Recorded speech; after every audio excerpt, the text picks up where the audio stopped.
All right, guys, this is part 3 of my car pickup line presentation.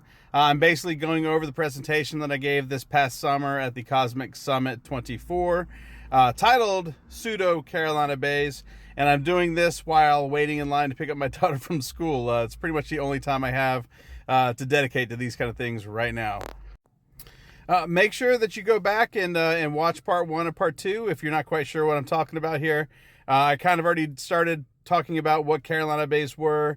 And we also went over the fact that, originally back in the 1930s, they did not find any meteor fragments or anything like that within these Carolina Bays, which was the original hypothesis, was that this was a cosmic event. But because nothing was found, they kind of went back and really started to try to focus on a terrestrial explanation, a uniformitarianism explanation for the Carolina Bays. And there's been a lot of back and forth since then. And right now they have settled on a gradualistic explanation for the Carolina Bays.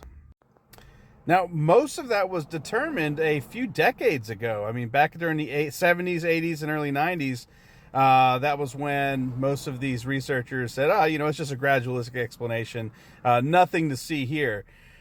But that was before we had access to really good, not just aerial photography, but satellite photography, where we can go online today. You and I can get on Google Earth and we can look at the surface of the ground for the entire planet, really. But North America has done a really good job of imaging the ground surface using things like satellite and making it publicly accessible through Google Earth. This image right here is actually from the same area that the black and white image was from a few presentations ago. I think I said it was from Cape Fear River Valley. I was off a little bit. This was actually closer to Myrtle Beach. But this is the Lewis Oceans Bays Heritage Preserve today. It wasn't a preserve back when the black and white image was taken.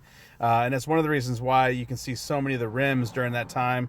Again, it was during the Great Depression, the Dust Bowl, and agriculture was having a really tough time. And so the vegetation was suffering. And now it's been preserved and the vegetation is allowed to come back and not being cut down. And it's covered up a lot of those bays, but you can still see them in the picture right up above. And now we can take it one step further. Now we can take things like USGS LiDAR and view it with the Google Earth satellite imagery. Guys like Michael Davies up there, he's been spending, literally his retirement, taking USGS information, converting it over, and making it publicly available for you and I. Just go to his website, syntos.org.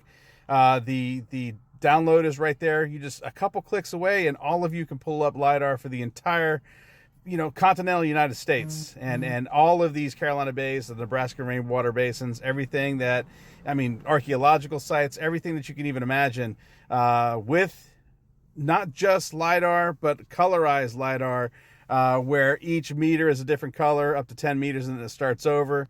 The amount of information is it's phenomenal. And again, at your fingertips, at all of our fingertips. And now we can take images like the one right here above, which is from Tatum, South Carolina, which is pretty much right on the South Carolina, North Carolina border. It looks like farmland. I can see a couple highways there. If you've gotten really good at using Google Earth, you might actually be able to pick out some of the elliptical Carolina Bays that we're going to be discussing. But with that USGS colorized LiDAR provided by Michael Davies at syntos.org, it's a complete game changer. Check this out. Now we see that. Just that simple, just a few clicks away, and what looked like farmland before, you can now see how much of the ground cover in this area of South Carolina, North Carolina, are completely covered in perfectly elliptical depressions, all with the same orientation. It's pretty incredible. Again, this is what it looks like without the LiDAR, and this is what it looks like with the LiDAR. Game changer in my opinion. All right, so anyways, when we come back, we're going to focus a little bit more on the background of these Carolina Bays, and looking at the cosmic impact hypothesis versus the Aeolian lacustrine hypothesis, and some of the issues that are going on there. Some of this is review from the presentation that I gave in 2023. But this past summer, I did go over some of that same information because it is really important, and I want to make sure that that part of the story is being told here as far as these Pseudo-Carolina bays are concerned. And I just want to remind you guys that Cosmic Summit 2025 will be going on in Greensboro, North Carolina this June. We had a fantastic time last year, and this year I'll be joined by Antonio Zamora over there. And we're really going to have a great time. I can't wait for that. And I really got to talk with George about this false advertising, because that picture they chose, golly, that's got to be from like 15, almost 20 years ago now. Look at all that. Look at all this gray hair I've got now. Golly.